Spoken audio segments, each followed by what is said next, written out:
Dans un communiqué rendu public le 27 août 2025, la dynamique Monseigneur Capozzaro, DMP, dénonce une vague d'arrestations et d'enlèvements visant des jeunes citoyens après les manifestations de juin dernier. Elle accuse le régime RPT UNIR de pratiquer un gangstérisme d'État et exige la libération sans condition des détenus, tout en appelant la communauté internationale à intervenir et la jeunesse à maintenir sa mobilisation pour le départ de Faure Gnassingbé.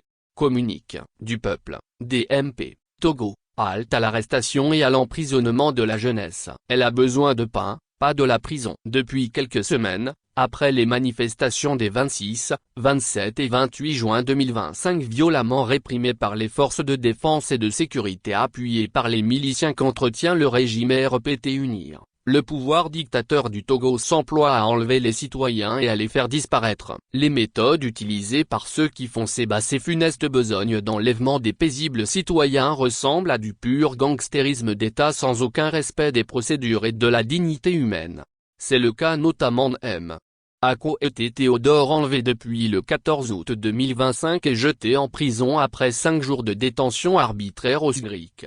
C'est aussi le cas des jeunes, Asiakou Koami, Abil Zarman, Bagno Komi, tous enlevés entre le 20 et 22 août dernier et gardés au Sgrik. Tout porte à croire que le régime RPT UNIR, acculé, décohérent et ébranlé par le courage et la détermination qu'affiche la jeunesse togolaise d'en finir avec le système qui l'incarne, cherche à briser cet élan par ses pratiques inhumaines et indignes. Mais peine perdue. Cela ne peut pas continuer et doit cesser immédiatement. La DMP proteste vigoureusement contre ces pratiques et condamne cette honteuse manière d'un autre âge, à laquelle le gouvernement se voit obligé de recourir pour contenir la grave crise politique dans laquelle il a plongé notre pays. Elle demande la libération immédiate et sans condition de toutes ces personnes arrêtées et gardées ainsi que tous les prisonniers politiques qui croupissent dans les geôles de Faure Gnassingbé.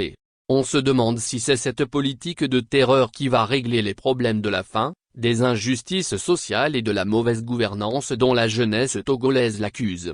La DMP apporte son soutien à toutes les personnes et toutes les familles victimes de ces pratiques inhumaines d'un autre âge et les rassure de sa solidarité et son engagement à lutter de toute son énergie aux côtés du peuple pour la fin de cette dérive autoritaire de M. Faure Gnassingbé. La DMP demande au gouvernement de prendre conscience de la gravité des actes qu'il pose et qui augmentent les frustrations, détruisent le tissu social et menacent gravement le vivre ensemble harmonieux que recherchent les Togolais dans leur ensemble. Elle lui demande de faire cesser ces arrestations arbitraires et les enlèvements des citoyens qui ne répondent à aucune procédure légale. La DMP interpelle la communauté internationale, en l'occurrence les organisations de défense des droits humains comme Amnesty International, et la Fédération internationale des droits de l'homme, FID, et d'autres encore à se saisir des dossiers du Togo pour secourir nos populations en détresse à cause de la méchanceté de leurs propres dirigeants. La DMP demande au peuple togolais et surtout à la jeunesse togolaise de ne pas se laisser guider par la peur que tente désespérément de lui inoculer le régime RPT UNIR, mais de redoubler son courage et sa détermination et se lever comme un seul homme pour qu'ensemble nous exigeons le départ inconditionnel de Faure Gnassingbé. Fait à Lomé le 27 août 2025. La conférence des présidents.